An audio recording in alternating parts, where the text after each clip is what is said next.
Hello, welcome, Cabbage here. In Nier Reincarnation, let's do an overview of the summer units, including the second batch this second year. Sorry for the lateness here, but there's been a lot going on in the game. And I was debating, how to format this list. Would I want to show, pre-awakened stats and post-awakened stats? How much detail would I want to go into talking about the debris items? And as you can see here, I've made some decisions. I'm going to include only the post-awakened stats, partly just to kind of train myself to sort of recognize what is considered a good attack at max awakening, what's considered, decent, what's considered low. And then for the debris, obviously not a lot of detail here. I was thinking I could expand it, how good is the debris for the character that comes with? How good is it for other characters? How much better than the character is it? Is it worth going for to pull? I'll say right now that there's no debris item that is worth pulling for if you're just starting from zero, because the price is just ridiculous. But if you do have the disposable income to go for debris of brand new characters or limited characters, you don't need to listen to me. But yeah, let's go through. Let's go from the left. First we have Summer Gayle. I called her a fire support character in the pulls video, but looking at her stats, new HP, this is average, I think. Attack is very high, that's near top class. We can compare that to Summer Akeha. Defense is fine, maybe a little above average.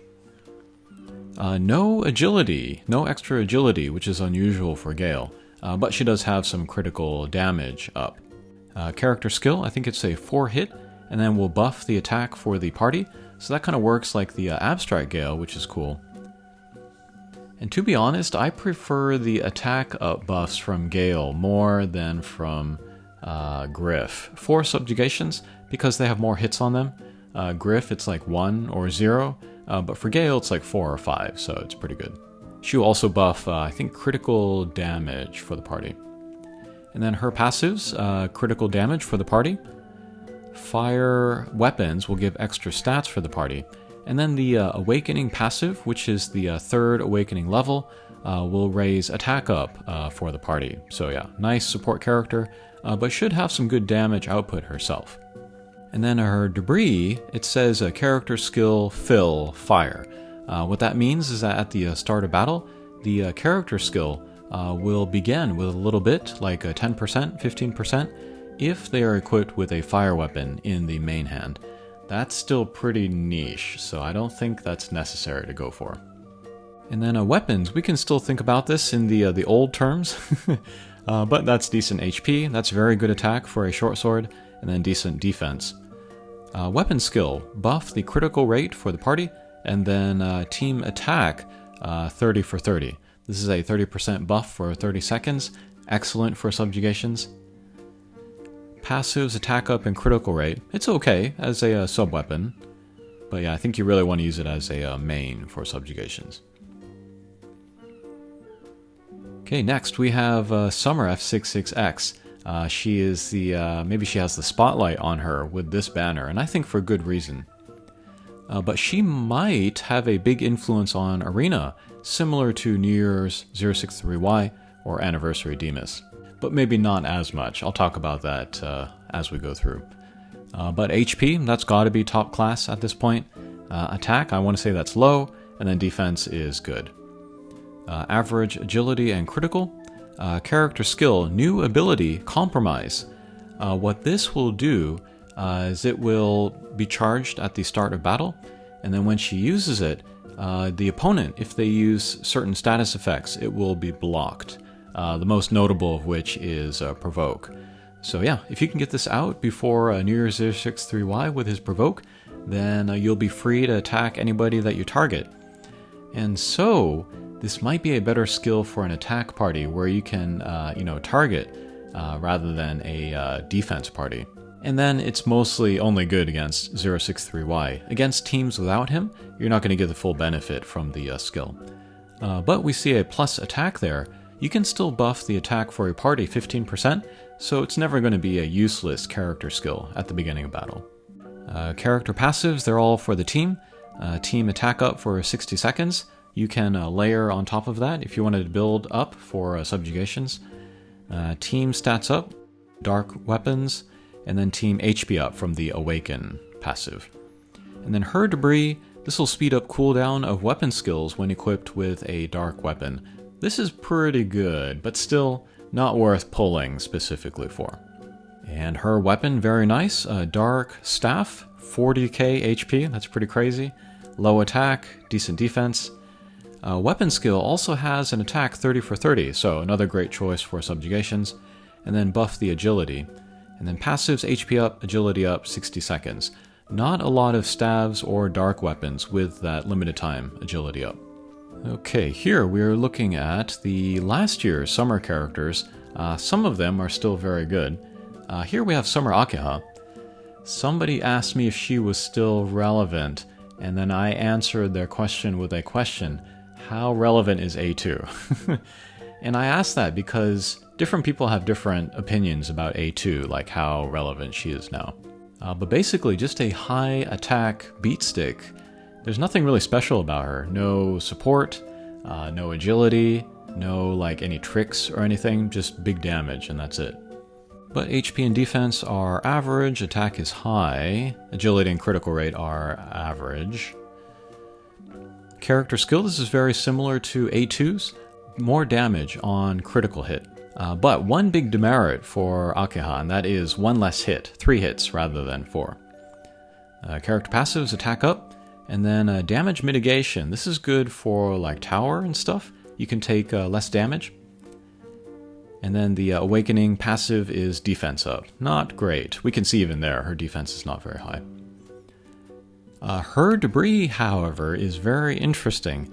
This is a limited time water damage up.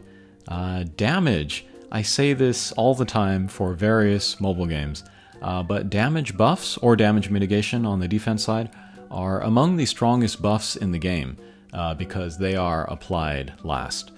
So whatever your damage total is, this is going to raise that by another percentage. So yeah, very powerful. One of the easiest ways to stack up damage. And then this is a limited time for 30 seconds. We compare that to Leon's, his is 60 seconds. But Akiha will have the higher multiplier, 35 versus 25 for Leon. This would be a good debris item to go for if you are already close to maxing her, like me. But whatever your opinion is of Summer Akeha and A2, you can't deny how good her weapon is. But high attack, 2700, HP and defense are low. Weapon skills, poison, and then a boost on critical rate. Weapon passives, critical rate up, that's rare on a greatsword. And then limited time agility up, so this is a great pick for Arena if you want to use her as a agility sniper, or any greatsword user. Alright, next we have Summer Leon, and what an arc he has gone through. When he was first released, he was kind of recognized as the best staff attacker, which still wasn't that good. But then later, much later, they released the Blackhorn Spear, and that really shot him into the stratosphere. And now he is maybe the best agility sniper, arguably. He is maybe the best regular attacker, arguably. So yeah, it's been great fun to see him get better and better with time. Stats are pretty average overall, actually. Attack's a little on the high side. That's especially good for a staff user. Agility and critical rate are average. Character skill with high HP, he'll get extra damage. Again, we're talking about the damage multiplier being extra good. And then passives, again, high HP damage. And then agility up, 60 seconds. So you put those two together, it says agility sniper. And so yeah, he can really get in there quickly in arena. And then maybe one punch guy with regular attacks, give you a big advantage in the fight. And then awakening passive, defense up. And then yes, his debris is similar to Akeha. Longer time, but lower multiplier. Alright, and then we have his weapon. It used to be really good, one of the better attacking staves, but then the Blackhorn staff came out. But I still use this sometimes, like if I have two characters that want to use staves to attack. But good HP, good attack, okay defense, yeah, pretty balanced here too. Weapon skills, team agility, that will come out quickly. Attack up, critical rate up. Critical rate up on a staff is very rare actually, so this can be an okay sub-weapon. Okay, next we have Summer Theo, kind of the head scratcher of this list. Her weapon might be the true get in her case. But we see top class HP there. Attack is low by the new standards. Defense is also on the low side. Agility and critical are average. Character skill, this is similar to a Dark Memory Griff, but the longer the combo, the more damage this will do. So that makes me think that maybe she would be good for PvE, where you have that time in order to build combos. That's also nice with the high HP. But character passives, she has damage up on skills of 3 hits or more. So if you can stick fists on her with multiple hits on them, you will get more damage there, so that's something to consider. And then HP up, and then Awakening passive, attack up. Her debris is interesting, but I would say far from necessary. This is similar to Summer Gayle, but character skill gauge will fill at start of battle when equipped with a wind weapon. I have my eye on this. I would like to put this onto Abstract 063Y, see if I can get out that AoE character skill faster. Alright, then we have her weapon, which might be the better part of her package. Wind with a team heal. It's pretty rare to find a weapon with a party heal that is not a light element, so this is kind of special. Really good HP too. Sometimes I'll use this as a sub-weapon if I just need to put HP on somebody, especially like a fist user. But even if it's not a fist user, sometimes it just has so much HP that it can still help out. Weapon skill, we got the team heal and then a defense break. Weapon passives, damage up, and 3 hits or more damage up, and then HP up. And then finally, just for fun, we put in Summer Argo in here, the handout character. This is the full awakening stats here. But yeah, HP, he's got the third highest on this chart. Beefy spear users are kind of hard to find in this game, so for that reason, actually, he's kind of unique. Attack and defense are on the low side, agility and critical are average. Character skill was interesting, maybe last year when he was released. A chance of blind, but 20% is not very high. You look at Abstract Lavania or Abstract Demas, they have like a 75% or 80% chance on their character skills, so they're much better for that. Character passives, HP up, and then a higher rate of normal hits. Awaken passives, attack up. And then his debris, it's easy to get, you can just buy his Awakening Stones, but I would actually recommend to not get that, to stop at 4, because all of the other 3-star HP up, it's like 8%. This is less for some reason. Not a big deal if you get it by accident, but what I'm thinking is that if I'm looking to put a 3-star HP up debris on one of my characters, I'm going to have to check and make sure I'm not selecting this 5% one by accident, so yeah. Okay, and then we have his spear. Nothing remarkable here, except it also has the 20% blind, which is not that high. There are some 4-star weapons out there with like 75-80%. Okay, so that is an overview of the summer characters. Pretty strong banner, I would say, overall. Okay, thanks for watching, and we'll see you again. Take care.